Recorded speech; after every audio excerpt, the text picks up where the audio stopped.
It's Christmas week. Merry Christmas. Happy holidays. I got my tree. I wish I can keep my tree up for my background because it's so pretty and I like it. A lot of you guys complimented me on my tree, so thank you very much. I really appreciate it. So anyways, I can't believe it. We're in week 16. We only have 2 more weeks left of the regular season. Oh, I'm so sad. Oh, and then there's only a few more days left of Hallmark holiday movies. So I must find a hobby, another hobby besides watching football. But anyways, you guys, here's my sad day, sad week. United in Orange. I'm trying to keep the faith of being united in Orange. I will keep the faith, but my faith is diminishing. So, goodbye, Orange Towel. I'm so mad. I mean, the whole country didn't have the Broncos winning, so it wasn't like it was an upset. But I was so upset that the Broncos lost, mostly because they didn't even, they let the Steelers come back from a 27-10 lead. I mean, that's ridiculous. So frustrating that we can't score points in the second half. I don't know what's going on over there, but I have a clue. It's like what I said last week's show. It's the coaching. It's the coaching. Do you guys watch Inside the NFL, like my favorite show? They show the sidelines of other coaches. These other coaches have passion. They get in there and they're like, fight!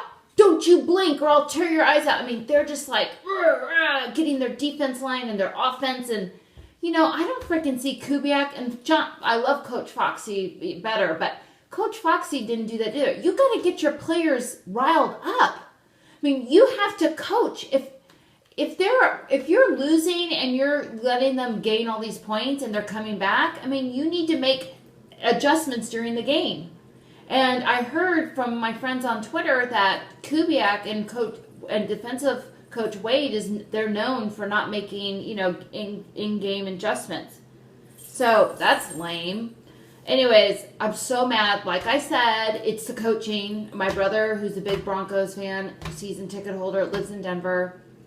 He agrees. It's the coaching. It's not the players. We have 98% of the same team as last year. It's the freaking play calling. It's the offensive scheme. I'm telling you. So I say that. I got to tweet to John Elway and tell him, #coaching. You need to get another coach. Maybe we should get Coach Chuck Pagano and have him coach the Broncos because I don't think Kubiak should come back. That's my opinion. You guys let me know what yours is. So anyways, there's all this talk about, it was the big storyline, Odell Beckham Jr. and Josh Norman fighting it out. Look, I've watched the game. I rewatched the game. I watched Inside NFL. I follow Odell's career. He doesn't have a history of, being combative or angry. So, there's that. But Josh Norman has a major history of being a smart mouth, mouthy on Twitter, mouthy to players. That's his reputation. He's a reputation of a bully. So now, just so you know, I'm not saying that Odell should have gone in and try to hit him in the head.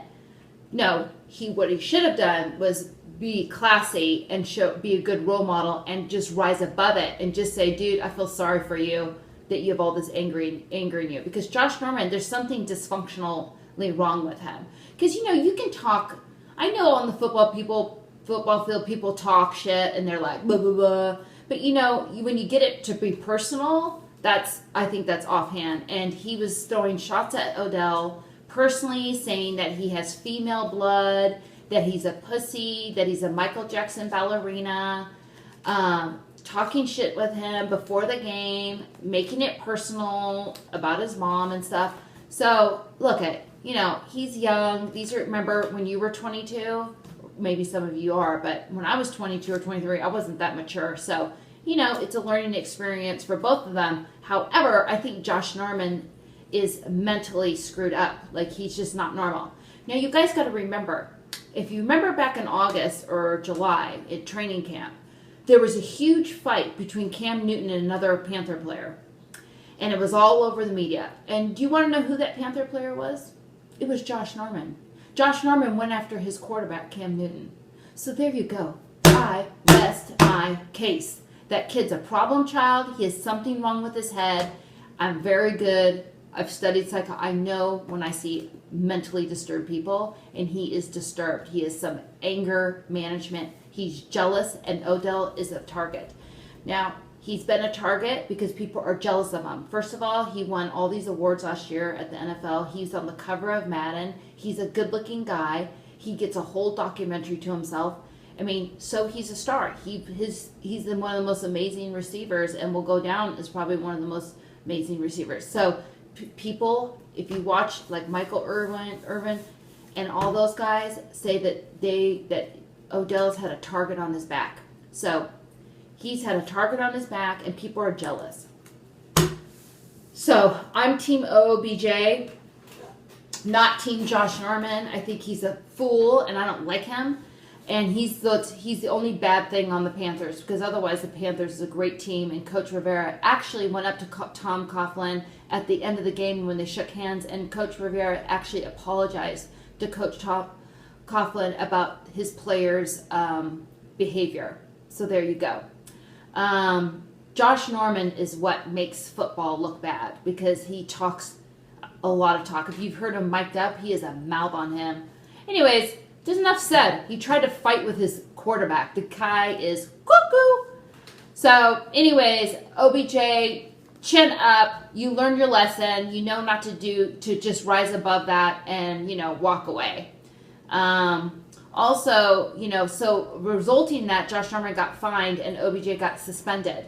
Now, if you watch the Steelers-Broncos game, David Bruton, who's the captain of the special teams on the Broncos, was hit intentionally running really fast. Cody Wallace of the Steelers hit Bruton right in the head like a bull hitting someone, like boom. I mean, and Bruton's a big guy. He's not little like OBJ. And he got knocked out, knocked back. It was such a hit. It's all over the internet. I tweeted to the guys at NFL Network. I tweeted and said, this guy needs to be suspended. And guess what? He wasn't suspended. So I'm so upset. That guy could have broke David Bruton's neck. David said that his neck immediately tightened up. So, NFL, you need to be consistent. OBJ hit wasn't even that hard on Josh Norman. Not that anyone should ever go for someone's head. By the way, TJ Ward hardly did anything and got suspended for one game. So, you're not being consistent. Cody Wallace, I've signed the petition, there's a petition going, needs to be suspended. There needs to be consistency. If you want to set a real precedent in the NFL and show that you're serious about this, then you need to suspend everyone that does that. Not pick and choose, because what happened was Odell Beckham and Josh Norman's story got so big that no one ever talked about Cody Wallace. And this guy is a brute. And he said, yeah, I hit him. He even admitted to it. And I guess the Broncos players say the Steelers are really dirty players. Anyways, that Cody Wallace guy, but you know what? I'm a girl that believes in karma, and the Steelers ain't going to get good karma because of that. I'm telling you, karma comes back and gets you. That guy's going to get it. So we just leave it up to the universe, and the universe will take care of it. Anyway, I was so mad about that. Anyways, so we have 2 more weeks of football left. So this weekend, there's Christmas Eve game, Saturday night game, and last week my predictions, well, I wasn't that bad. I've been averaging in the high 80% all season. I think I missed 4 games last week. So that's me. You know what, though? I see other guys averaging it, and I didn't do that this year, where I could actually keep count and do my average, but next season I'll do that. So let's go over week 16 predictions. Okay, Christmas Eve game, Chargers at Raiders. Oh, little Chargers. Well, they're both out of the playoffs. So, but I will go with the Raiders. Redskins at Eagles. Ooh, this is the game to watch Saturday night. Oh my God. Man, this is a toss-up, but I'm going to go with the Redskins.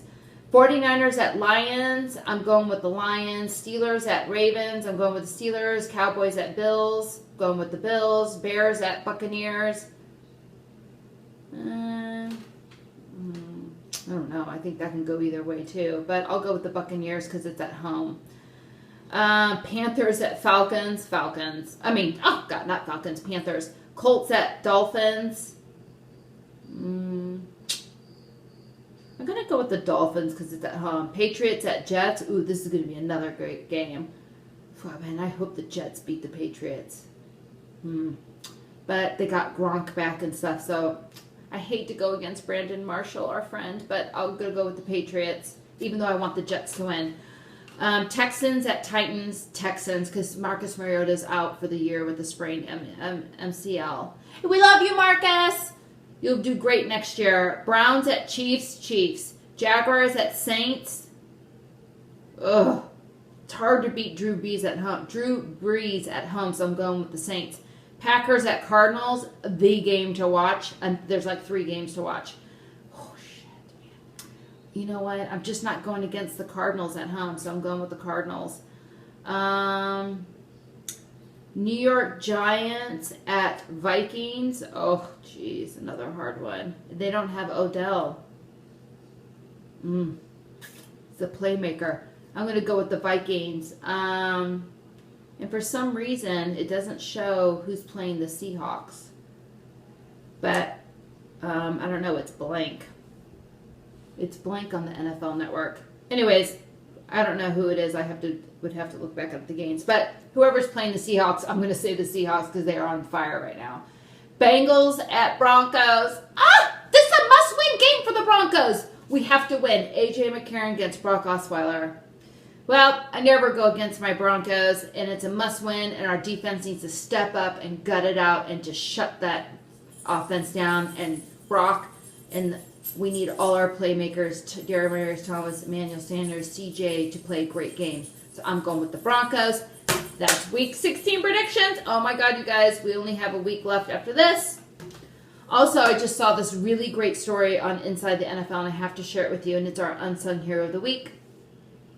By the way, thank you for everyone that's nominating. I saw this great story. It's this little boy. His name is Braylon Bean. He's 6 years old. He has cancer, and his make-a-wish was to meet the Panthers. Well, that kind of turned into being an honorary coach for the Panthers, and he is the sweetest little boy. They did this whole piece on him. He has such a big personality. He's so positive, and he goes out and coaches Cam and Luke. And he goes, hey, Luke, you need to blitz on the next action, and telling Cam, you need to do a deep ball, and showing Cam Newton. They're so great to let this little dude be honorary coach for the year. And God bless him. And you are, Braylon, you have such a great spirit and your positive attitude. You are an example of how everyone should be in what faces adversity. And you know what? You're my hero. Because sometimes I can just feel sorry for myself in certain circumstances.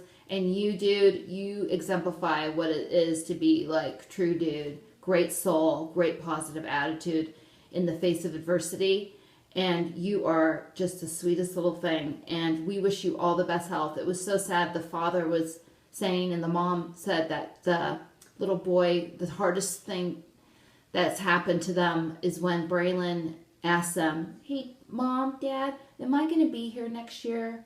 And, you know, what do you say to your little boy? I mean, that just puts everything in reality. So let's all be grateful for what we have, this little boy. And thank you, Panthers. You guys are awesome. You guys do a lot of stuff, especially Cam Newton and other guys on the team off the field and honoring this little boy.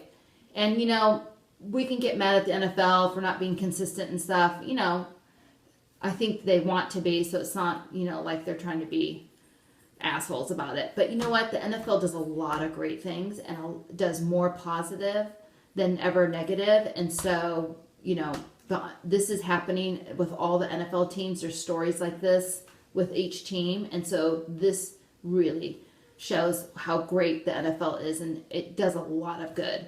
So on that note, y'all have a great Christmas with your family, or happy holidays. If you're traveling, travel safe. I'm going to be here in LA watching my mom's dogs and my dogs. It's like a kennel in my house, but they're all small, so it's easy.